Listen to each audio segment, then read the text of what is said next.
સ્વાગત ફરિયાદ નિવારણ કાર્યક્રમની રાજ્ય અને જિલ્લા કક્ષાએ મળેલી સફળતા બાદ મુખ્યમંત્રી ભૂપેન્દ્ર પટેલ રાજ્યના નાગરિકોના ગામ કે તાલુકા કક્ષાના અરજદારોની રજૂઆતોને પ્રશ્ન અસરકારક અને ન્યાયિક રીતે હલ થાય તે માટે તાલુકા કક્ષાએ તાલુકા સ્વાગત ફરિયાદ નિવારણ કાર્યક્રમનું આયોજન કરવામાં આવ્યું છે.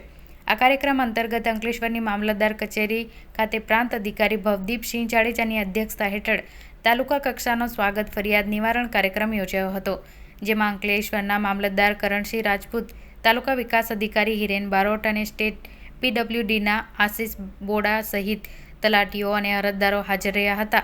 આ સ્વાગત કાર્યક્રમમાં મામલતદાર, તાલુકા વિકાસ અધિકારી અને સ્ટેટ PWDની લગતી 10 અરજદારોની અરજી મૂકવામાં આવી હતી, જે હકારાત્મક નિકાલ કરવામાં આવ્યો હતો. સાથે અરજદારોને સર્ટિફિકેટ તથા પ્રશ્નોનો નિકાલ કરવામાં આવ્યો હતો.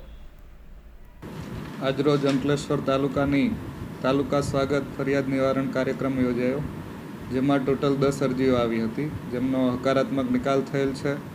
આજની સ્વાગતમાં ટોટલ 10 અરજીમાંથી TDO સાહેબની અરજીઓ હતી, RNB સ્ટેટ મામલતદાર સાહેબની અરજીઓ હતી, જેનો હકારાત્મક નિકાલ કરી અને અરજદારોને અહીંયાથી સર્ટિફિકેટ તથા પ્રશ્નનો હકારાત્મક નિકાલ કરવામાં આવે છે.